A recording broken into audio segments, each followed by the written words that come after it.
Next we're going to talk to Chris Bingham, who's an old hand at the old YouTube, so you might well know him already. So without further wasting of time, here he is. I'm here with Christopher Bingham here at the Vidfest section of Comic Con. How are you, sir? Having a good con? I'm doing really good. Good con. Yeah, nice and busy. Yeah, but in a way it's been quite relaxed as well. I think there's a lot more space this year, so everyone's a little less stressed. The Vidfest section feels huge this year. I missed May this year, but compared to last year. Yeah, no, Vidfest got bigger every time, as has the convention itself. We're now taking over 2 sides of the building and more rows every year. It's crazy. You're quite a veteran, I suppose would be the word. You've I've been coming to MCM for probably 8 years now. I think my first was either 2007 or 2008. Back before Vidfest was a thing, we used to go to the Comic Village. We used to book one of the little indie comic tables, and we very quickly realized that we couldn't stay there for many more years because we would get swamped and we would be cutting off the traffic, and it became this huge bottleneck, and started upsetting all the comic artists. Oh well. But now we've got our own section, so it's all good. Yeah, so it works. Give me the elevator pitch of you, sir. Well, how would you describe yourself and your content? Oh, that's a tough question. So I'm best known for my sketch comedy on YouTube. I make videos at youtube.com/IamBing. And when I'm not doing that, I vlog on my second channel. And when I'm not doing that, I produce music, and I teach as well. Good man of many skills. Yeah. I like to keep busy. I like to do a lot of different things. That's fair. What are you working on at the moment? Right now, actually, I've been making a bit of a step back into comedy. I took a bit of a break, almost 2 years, without really uploading anything to my main channel, and I decided I really got the itch to do it again at the beginning of this year. So I've been working on the Christopher Bingham Comedy Initiative, which is what I'm naming all my new kind of sketch output. And I made a bunch of videos in the last couple of months, and I've got loads in the pipeline for the rest of the year, so I'm having a lot of fun with that. Cool, so we can probably look forward to that in the new year or at the next con. Yeah. So where can people find you online? Let's get those out. You can find me at YouTube, I am Bing, or you can search Christopher Bingham. You can find me on Twitter, hello I am Bing. And I recently made new Facebook and Instagram pages for the Comedy Initiative, which is CB Comedy or CB Comedy Fans on Facebook. Cool. So is there anything particular, obviously we get a little trapped here at our booths in the section. Is there anything particular the con that you've enjoyed, that you've seen that you... So I walked around a little bit yesterday. I think I managed to see about a third of it. I haven't even been in the other hall yet. It took me like 45 minutes. I always enjoy the retro gaming stands. I always take my time to peruse all of that. I collect N64 games, so I like to have a look at what they've got. But year on year, as a collector, there's fewer games that I need anymore. But it's nice to see what they have. I also love visiting the Comic Village. I'm a big fan of a lot of the artists there, and I'm good friends with quite a lot of them because I used to exhibit with them. And so it's really nice to see what they're up to. And I think it's the area of the convention that you get the most original stuff. Anyone can sell you anime models or candy imported from Japan, but the guys in the Comic Village are indie artists at the very heart of that community, and what they're making is always fresh and always interesting. Do you like the Game of Thrones theme tune? I have to ask that. So sick of the Game of Thrones theme tune. Everyone on this side said the same thing. So sick of it. I mean, it wasn't so bad yesterday because there were more people, so it was just too loud to hear it most of the time. But it's been constant. It's been on a loop right across the hall from us. Ba, ba, ba, ba, ba, ba, ba. And if it's not that, it's the ambulance sounding its siren every now and then. Oh. I'm sure I've got that recorded several times. I've been stared at constantly by the cast of Fantastic Beasts all weekend. Every now and then I rotate the box, so at least I'm getting a different character staring me down. That's good. So, as part of our show, we're attempting to find the worst film ever made, and so I'm asking everyone for a suggestion, at least one suggestion.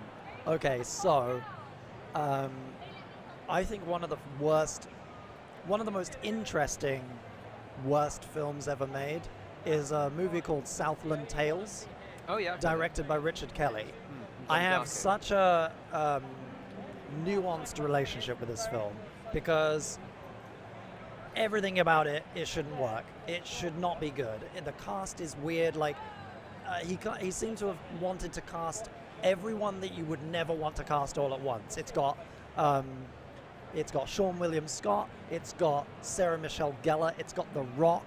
And then there's no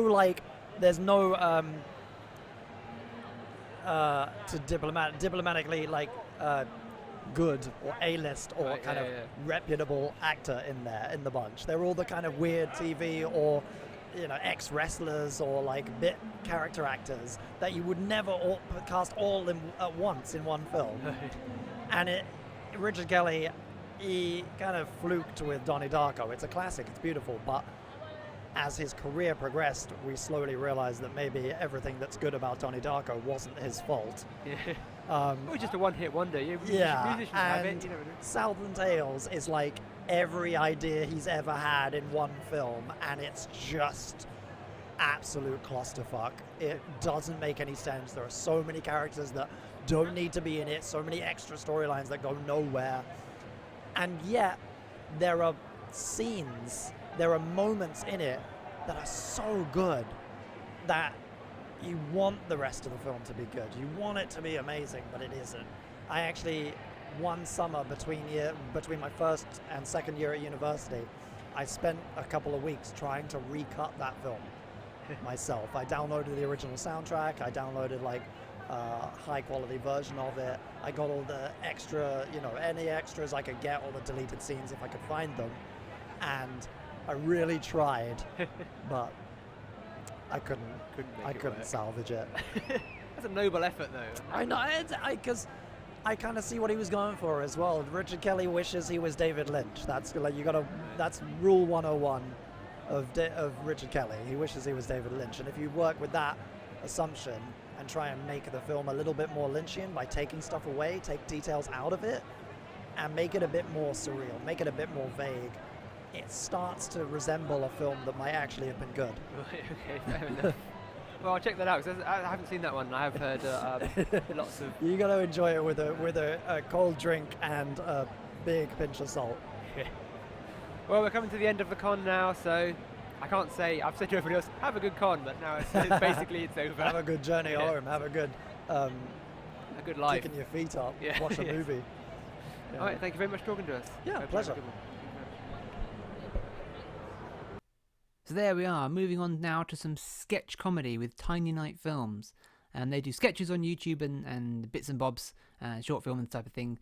They can it's all explained more. I'm just breaking up the episodes with these little intros, and it's kind of something for me to do because it just kind of runs into each other otherwise, and it's just a mess. Anyway, this is Tiny Night Films, and you can find them on YouTube and such like. Let's see what they have to say for themselves. So I'm here with Michael and Andy from Tiny Night Films. Are you having a good con so far? Good Vidfest? Yes, I am. It's exhausting. So exhausting. Brilliant though. It's a great atmosphere. Oh yeah, there's so many cool people. I literally just walked around for 10 minutes taking selfies with cosplayers. How many times is this for you guys? It's our first time as exhibitors, but I've been a couple of times as an attendee. I've been with you as an attendee before. Yeah. Ooh, Love exhibitor virgins. How have you found that then? It's been interesting because we are quite a small YouTube channel, so not a lot of people know us, and we're trying to grab people off as they walk past. Undersell it. We're not just quite a small YouTube. We're the smallest currently exhibiting a con. That We're is very correct. Proud of that. We are the tiniest channel at the con, which is great because it suits our name very much. Excellent. So has it been is it 2 years? Have you been, I think I've been through your YouTube channel. How long has your YouTube channel been up? Is it a couple of I've years? been about on YouTube about 2 years, yeah. About 2 years. And it's been a slow climb, and then it suddenly sharply took off this week. So like at the beginning of last year we were at 30, then at the beginning of this week we're at 70, and now it's the second day of con and we're at 129. So it's just gone lightning fast, which is great. Yeah, our target is 130 today, so we're one off. We're doing well.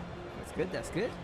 So give us the quick pitch. Give us the elevator pitch for Tiny Night Films. So we make short little comedy sketches about 2 or 3 minutes long, which focus on anything. We've got some sci-fi, we've got some action. We just try and be funny. We try and make people laugh. And we're also working on a 5-episode web series called The Realm. Oh, cool. Which is set in like a D&D but legally distinct from Dungeons and Dragons role-playing environment. I believe there's a trailer up for that. I saw. Yes, there's a little teaser on there's not episodes aren't up yet. No, there's no episodes live. Much to the chagrin of everyone involved. We've been working on it for all of us. Well, it must have been 2.5 years ago. Was that the second reshoot that we did? Yeah, because we reshot a lot of it. He's Andy here plays one of the lead characters. He plays Maelstrom, who is the wizard of the party, and he yells at me every chance he gets to get it done. Well, yeah, because in all fairness, I mean, Tiny Knight started as your baby. It was mainly you writing it, and he's now brought on a bunch of us as friends and stuff. Yeah. A lot from the realm to kind of do a bit more writing and a bit more sketches involved. So it has kind of grown, as Michael said, over the last year or so. It's kind of getting bigger and getting better as we go. But it'd be nice if he actually finished the thing he started with. So that was the origin, was it? That was the first idea? Yeah, that was the first thing that we ever did. It was, I just graduated from an acting course because I spent my whole life wanting to be an actor. And one of the guys on the course was like, oh, we should work together again because I made a film with him. And that's when I was like, yeah, we should do this thing. I have this great idea for this web series about a role-playing game. And he was like, that sounds great. And we spent like a couple of weeks writing it. We did it couple of years filming it. We did like a little fundraiser type thing and got loads of people to give us money, which was nice. And yeah, that's how it all started, and then it's just grown and grown and grown from there. Cool.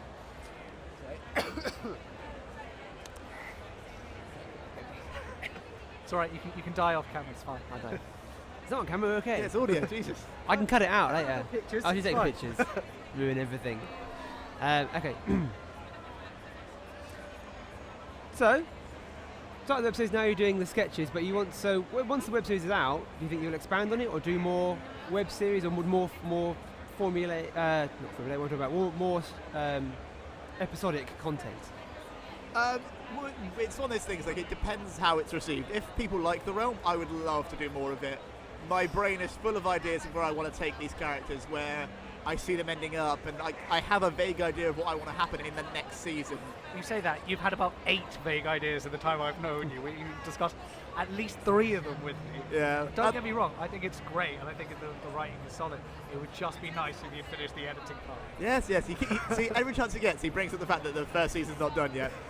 But no, I would love to focus on it more, and I've come up with different ideas for web series. I do love episodic content because you can do a lot more in it. You can do really extended plot lines, but I never give up in a million years sketch comedy because I love just the quick little turnaround sketch, the setups and the punchlines. That's my bread and butter. Cool. So, how big is the team then? We've obviously talked about how it's grown over the years. So there's me, Liz, you, Claire, Craig, and Nick. Yeah, kind of full time. We've got the 2 Alexes are on and off actors. Yeah. But I mean, yeah, I'd say that's the core. Oliver? No, I was going to say Matt Hellowell, who does all our music and sound design for us. Yeah. He's a guy I met on the internet when I was searching for someone to do sound design for the web series, and we formed a semi-friendship, business relationship, and he does music for a lot of our little sketches now as well. Okay, cool. And so, but you're largely a friends group, or have you come together through YouTube? No, we're all friends. I've known Andy for 7 years, Nick for 7 years, and pretty much everyone else I've either worked with or I currently live with. So cool. So, what was I going to say? Oh, yeah, you had a panel earlier. Yes. So I guess since this is your first as exhibitors, that's been your first panel, which was your panel as such. Yes, I'd like to say I was really well prepared, but I definitely wrote most of that and planned most of it in the car journey here this morning. Given the frantic texts I got last night, I can tell you he's not lying. I was incredibly nervous, but then I got on stage and all those nerves sort of went away, which was quite nice, because I didn't pass out, which was the goal. So what's attracted you then to online formula? Do you just enjoy the creative control rather than going through rather than punching your way upwards into the industry? It's just it's one of those things is that you get to do it all yourself. You write it, you film it, you make it, and no one can take that away from you. No one can say, actually, you know what, I don't like what you're doing here, can you please do something else? It keeps it solely in your camp, and the stories you want to tell, the jokes you want to make, it's entirely your decision. Cool. So, for the listeners at home, where can they find you online? Sorry, what? For listeners at home, where can they find you online? We're on YouTube, we're on Twitter, we're on Facebook. You can find us on any of those. We are Tiny Night Films. And please come love us. We need Someone it. needs to. My mum doesn't watch it, actually. She unsubscribed. She did. It's Not really, even really your sad. mum will I watch know. it. I'm not sure if it's because she hates me or she doesn't understand technology. It could be both. It could be. And so, in the interest of our show, we are attempting to find the worst film ever made. Yeah. So we're asking everyone we interview a suggestion, at least one suggestion for the worst film ever made. The worst film. There are so many good choices. I say so many bad choices. For me, I think it's relatively recent. It's Batman vs Superman. What? You are... Just purely based on potential, what it could have been with That's- that no, kind of that premise. film... When you came out of it, you hated it as well. Yeah, You've just gone for the extended edition. You think it's Yeah, okay. the extended edition is a lot That's better. not a good justification. Yes, that's a great justification. I like it fine. I think Yeah. it's a fairly average See? film. He's a sensible person. For me, it's got to be... trying to think now. It's like... I've got to say, for me, it's got to be the third Hobbit film. It was dragged on. It was over CGI'd. It was a very unnecessary film. Yeah, it was. It was completely unneeded. That could have been the story could have been told in 1 or 2 films, and Peter Jackson just wanted to build a final wall on this fort of money. That's why we had that film. Fair enough. All right, thank you very much. No, thank you for having us. Second to last, it's some old Vidfest friends of ours. We've met them many times there. It's Cheesemint, and they make sketch comedy and web series and things like that, and short films and just stuff. They just make stuff. Everyone loves to make stuff. I'm doing these are terrible intros, but you know what I'm saying. We're fans of theirs. It'd be great to work with them one day. Hopefully we'll get them on the show sometime in the new year. But until then, you just have to enjoy this lovely little interview. So I'm here with Emma and Adam for Cheesemint Productions. Hello. Are you having a good convention so far? Yes. We're only about one day in. good. We actually came here with a bunch of DVDs. We weren't sure if we were going to sell any, and we sold some yesterday, and so we're really happy. That's awesome. Let's plug that quickly. So we've got the Unlocked Season 1 Yeah. and 2 DVDs. Can they get them online? You can. It is all free on YouTube. But what we did is Series 1, which we did many years ago. We went back to it and we've sort of remastered it a bit. Sort of tidied it up. We were tidied it young up. and inexperienced. Yeah, some of the footage could be, we But were like, we found as well through making different films and doing a couple of Kickstarts now that people like physical things to have, and that medium still very much is alive, and people, especially people who are involved in it as well, will help make it happen. So it's cool to have that, and it's cool for us to see it and be able to have it ourselves. So yeah, it's fantastic. yeah, but it's been a great time so far, I think. Yep, Yeah. been enjoying it, been enjoying all the cosplay we've been seeing. I always love cosplay. Later on today we're going to be running around doing our cosplay bingo, where we run around and find, get a high five from a Deadpool, or go and find someone dressed up as, I don't know, an X-Man, or It's an excuse to just go and see stuff really as well. Yeah. Because when you're stuck behind a table, it's difficult. And I just seen an amazing Tracer from Overwatch in the back. Oh, that guy's on a glowing Well, centre. we're not playing. They can't see it on the podcast. We're not playing cosplay bingo now. Can I just switch up, because your microphones are slightly directional. Oh, I see. So just keep the name pointed towards That you. one. Yeah, there we go. I can still pick you up, don't I? You can edit that out. Maybe not. So incompetent. I'm terrible. Come on, get it together, Don't worry, Adam. I'm extremely Amateur. loud. Yeah. So how many years of Comic Con is this for you? Oh, I think our first one we came to was in 2011. Yeah. That one was just a panel. That was just a panel and nothing else. But that was when we came up with the idea of like filming people to cosplay and stuff and it get was things quite before interactive. Vidfest even was Yeah, a thing. yeah, that was. I don't yeah, know. just before, the year before. That was when I think Elazar was doing those video guys, and there was a whole panel. We were just doing a web series panel. Yeah, and that was really nice. Yeah, and that was like our previous incarnation of Cheesemint. Yeah, we used to have other members, and then we sort of changed it moved up, on, yeah. rosters changed. So yeah, that was. But yeah, this is our second, third table. The last year, and in May you were here for a panel. Yeah, in May, me and Matt were just here just to do our panel, and we ran around and played cosplay bingo. But this year we're now sharing a booth with Ashen, so that's great. So. And it just gets bigger, every time. Like even every from May to October, it seems huge. And it gets, obviously it's now a full day on Friday, and it's great because it shows us just such like a desire from so many people to like embrace this kind of stuff for like a longer period of time, and it's so cool, and everyone just like goes into it of like everything they've got. You look around, you look at this cosplay, and you look at the stand, you think, oh my god, everyone's putting everything they've got into this, Yeah, and it's so I cool. feel like I'm at home here as well, because you can be a complete and utter massive nerd about everything you love, and no one's going to judge you, and that's why I love coming here. And It's I think just that's why we time keep and coming money back. that people put into it is the phenomenal. stuff we make will probably appeal to everyone that likes anything geeky. Our web series is set in a video game world, so for a start, it's got all the like references that we love in it. But yeah, and we've also got just remembered, got a feature film coming out next year as well, which we managed to get Julian Sands involved in, and he's been in Gotham 24. He was in Arachnophobia as the crazy scientist, and like he's brilliant, and he was really nice, and he came in to play a character for us, and Reduced his fee massively for God, us. yeah, So. he was such a lovely guy, and that is going to be doing the festival circuit next year. It also has a bit part from Ashen's in it as well. And we're really excited about that next year. But yeah, we're just busy at the moment.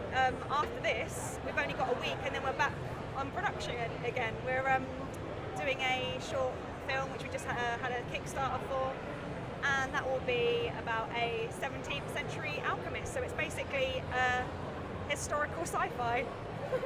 People have said it's like Groundhog Day meets Source Code meets like A Field in England. Yeah. If you know those films, you might have a rough idea of what it is, but it's a drama, obviously. Groundhog Day makes it sound like it's a funny. comedy. Yeah, it's pretty dark. It's good fun. Yeah, definitely. Is that a bit of a departure then to go away from comedy, or?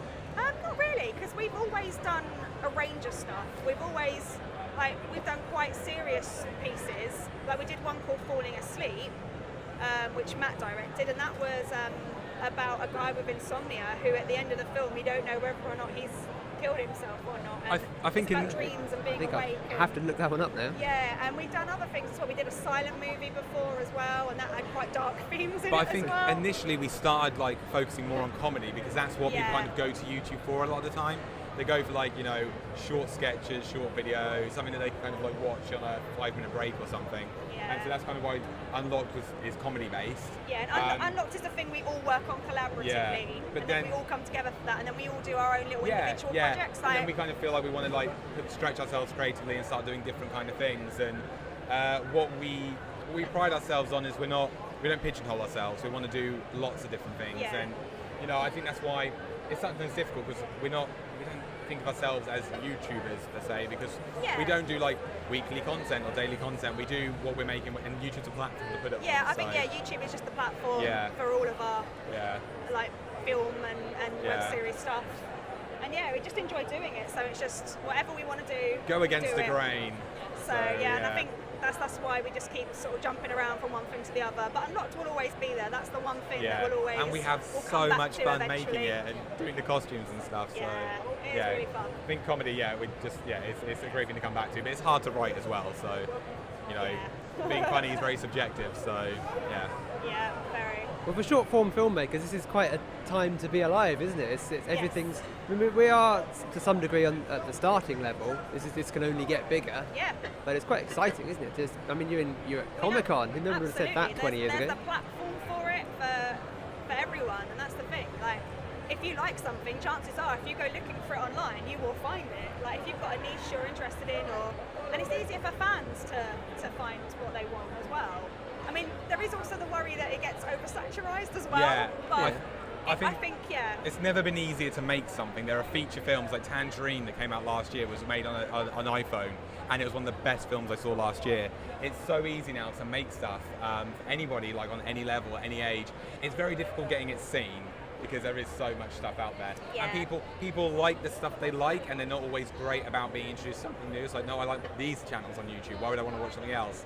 But I think, it's a bit about sort of give and take as well, like especially with like this community of filmmakers in Comic-Con, you've got to support each other and you've got to kind of like watch some stuff, share each other's stuff. But it's really, really exciting, and it's now easy to get on platforms like Netflix and stuff like that, and it's all in your own hands really. It's not in the hands of like some BBC or some Hollywood executive. Some producer going, you have to do it this way. You We do can what we want, do it yourself, which is the most amazing thing, because when you have creative freedom, I think I'd rather have creative freedom than being in the film and TV industry and having to have my decisions made for me. Yeah. So yeah. It feels like TV is just going to move more and Oh, more God, yeah. online into this sort of Absolutely, content. everyone has a streaming service they want, like the And they rise need of content Netflix for it, and, yeah. and Amazon, everyone wants I mean, it was in the content. news recently that Netflix, I think it's like, in the next couple of years, they want nearly all their stuff on Netflix to be their own content rather than like other people's stuff. And I'm all for that because their content has been amazing. Yeah, there's been some lots of great stuff like the Adam Sandler stuff, but not everything. You need to know, you need to have bad stuff so you know what the good stuff that is good, basically. So, yeah, it's cool, and it's just got to keep going. Really, it's all about that commitment, isn't it, and just that drive. Because I think a lot of people think it's all about going viral and virality. Yeah, that's not important to us as such. But if you don't want to be a flash in the pan, you want to be like, Yeah, I mean, we've been doing this now, like in total for about 7 years. Yeah. But now about 5 years with the roster as it is now. Yeah. And it's the it's first great. time coming to Comic-Con that we've, as a group, or like some of us in the group, have decided to cosplay. And now We've gained a Doctor Strange. Yes, Strange. Matt is here dressed as Doctor Strange. It doesn't work But entirely. it like audio. attracts people to our table because they're like, oh my god, I want to photo that person. And we're like, and by the way, we make films. And it's great. So next time I will cosplay as well. Absolutely. Yeah, it'd be very, very cool. Did you want to have a opportunity to chat play with dress up. Matthew as well? Would you I'll like to hand the mic maybe grab over. a mic? I enjoy this. I have a strepsil in my mouth. Oh yeah. Turn the mic the other way. Keep the name facing towards you. Okay, how's that? That's fine. Hello. How are you, sir? Tired, very warm already. It's only like been an hour or two. Yeah. We shoot a video every year just to get people who haven't attended for what it's all about, what's going on, what's available here.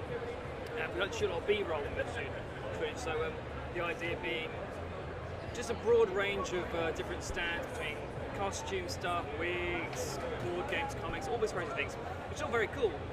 But walking from one end to the other takes a long time. Yeah, I was just chatting to Matt at Edward about that. He was Yeah. saying it's ridiculously It's crazy. enormous. It's very cool because it this means year. there's a lot of people here, it means a lot of people buying things, a lot of people enjoying themselves, but also getting through the crowd. And also, again, because I'm in cosplay, I'll be like, oh, Doctor, can I take a picture? It's like, of course you can. No problem at all. Double-edged sword, it attracts people, then also you can't get a lot done because we're like, oh my god. Exactly. Best thing is when people say, oh, I love the film. I'm like, you're welcome. Yeah. That's about involved at all. Okay. Yeah. But no, it's a really nice atmosphere. It's going very well so far, but already very tiring. Yeah. Very good though. Yeah. And it's just because it's long days as well. Long days. True. But we're not complaining. You have a panel today. You're looking forward to that? Yes, yeah, we have a panel at 12. We're going to be kind of talking about we're going to be showing one of our shorts, BFF, which is a zombie film. Yep. And we're going to be talking about a couple of films done recently. I'm going to be talking about The Reunion, a film I shot recently in Kickstarter earlier in the year, which is about a school reunion and how this girl goes. It feels like all of her friends are very successful and she's done nothing. And it's kind of a bit like a hyper reality. Like the scene changes to a location that they're talking about, so it's not just like in a school hall. Really, really fun to shoot. I like that you held up the flyer despite there's no I don't camera. know. I held the flyer up for you guys to see, but they can't see it. It's it looks good though. Yeah, it's excellent. Yeah, and that's currently going around festivals and stuff, which is cool. So we're hoping that will have some success. Yep. We'll also be promoting Sario, which is a feature film, our first feature Yeah, film. we talked about it a bit earlier with Julian Sands. Oh, yeah, that day. yeah, Em talked about Yeah. that. So we'll be showing a trailer for that. Yeah, and we'll be showing some behind-the-scenes footage of, shots first initially of the pre-production meetings with Titan's Eagle, which are a new short coming up, which has Stuart Ashton's involved, and essentially it's a really ambitious project for us because it's a 17th century period drama science fiction film. So it's about an alchemist who gets caught in a time Yeah, loop. we said it's like Groundhog Okay. Day, source code, It's essentially film in not very England. But yeah, the point is that covering You all missed this stuff everything. Yeah, exactly. But it's really Yeah. nice because on the panel, we were here in May, showed a load of stuff, and you always get worried that you're going to come back and show the exact same footage because we're so busy, which is great. And Yeah. we run ourselves into the ground. There's always new things to be talking about, Yeah. stuff that's being released, about to be released, all that sort of stuff. We So it's exciting. We want to show our diversity Yes. of all our things that we can do.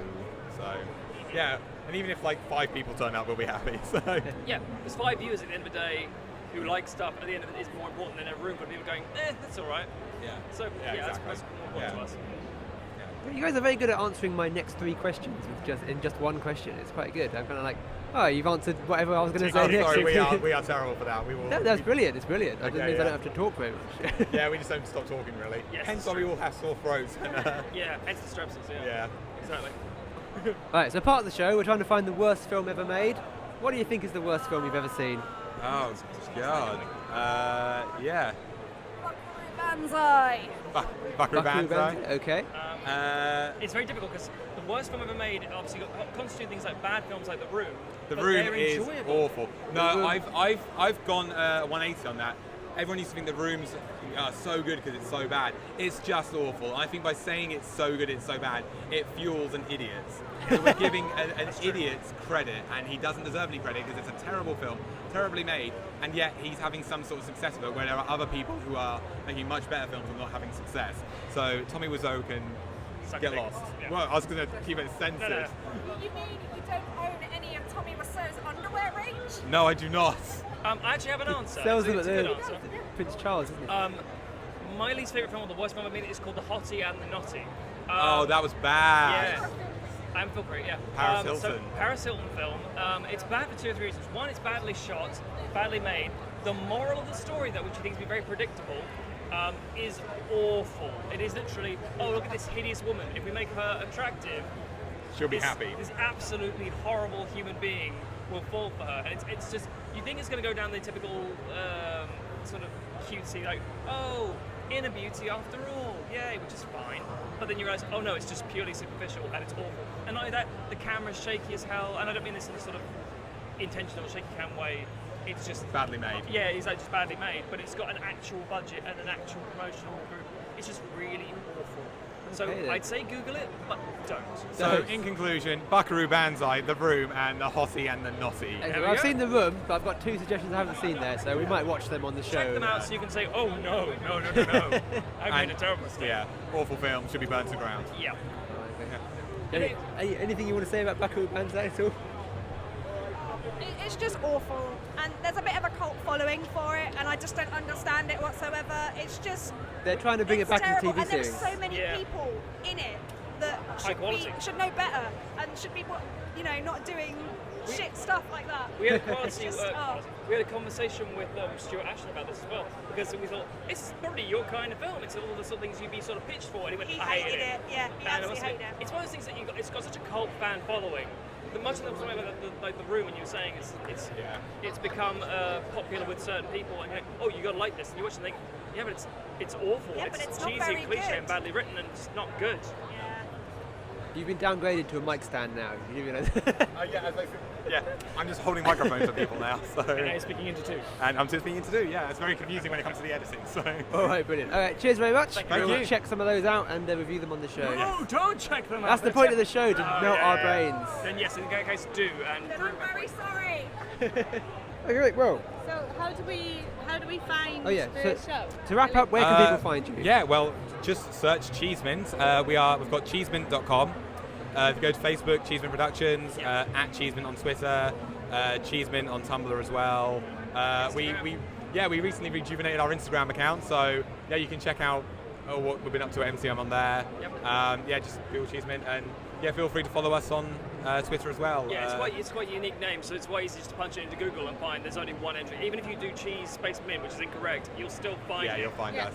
Because it's Yeah, not a very so- other than mint cheesecake, there's not a lot of appetizing combinations with mint and cheese. So Yeah, it'd be just great if you could like the Facebook page, subscribe to the channel. Yeah, I exactly. hate being that guy, like and subscribe, but it's just cool because we like to know people are watching our stuff and if they're enjoying it and what they want to see more of. So we might listen to them. You never know. we won't. All right, thank you very much. Thank Have you. a great Comic-Con. Okay. And here we come to the final interview. Did I save this interview for last because it's the most famous person on the list and it forces you to listen to the entire podcast just to get to him? Yes, probably, because it's Tomska. And did I not speak to him long enough? No, I didn't, because we were very short on time. But he was a lovely bloke, and he was obviously super busy because he's Tomska, and he just is. But yeah, he was really nice, and I've been a fan of his for a while, for a long time, since I'm a YouTube kid, so I've been on YouTube pretty much since day one, and I found him very early on, and it's really cool to meet him and have a little bit of a fan moment. I hope there aren't people who've just skipped to this one, but then maybe. But yeah, you just know all the others. So we've checked out everyone here. Got a good chance if you're going to spend any amount of time on YouTube, you know who Tomska is. But yeah, no, check out him and everybody else that you've listened to so far. Like I said, just have a sit down and just check out some YouTubey goodness and enjoy yourselves. Are they recording? Breakfast is on its way. That's all you need to hear. Yeah. So, I'm here with Thomas Tomska Ridgel at the Vidfest for 2016 October. How are you, sir? Having a good con? I'm okay. It's the Sunday and I've rested. I have a very strict regimen for surviving this thing, so I'm ready. I'm ready to rock and roll. You've been here since day one and before, so you must be a pretty old hand at this now. Oh yeah, I've been doing these for years now. I think the first one I did was, I think the first time I actually exhibited was maybe early 2010, and yeah, we've been to every single one since. So this might be my, I don't know, 14th London MCM. I'm very tired. Ooh! Oh, good morning. I hate her optimism. She's very perky, isn't she? Have a great day. I don't need that. Anyway, sorry, where were we? Yeah, we spoke very briefly yesterday. I was saying, when's a good time to grab you? You probably don't have a minute. Mm-hmm. I kid you not, I'm just around the corner, setting up, and the shutters opened yesterday. The first two people to come in, these first people that I saw, came straight through to you. Yeah. Straight past the Iron Throne, past the Gotham City Police Cars, past the Stormtrooper Parade, straight to you, past me giggling about how they were going to be the first people in your queue. You are a legitimate superstar. And then I made them wait for like 10 minutes while I set up the tech. Yeah, no, it's lovely. The only reason that I'm even here being interviewed right now is because I forgot what time this opened. I was fully expecting to be like 1 minute early, and here we are. This is a pure fluke. No, yeah, honestly, it's so lovely meeting so many excited people that make this all possible. It's hard to put into words.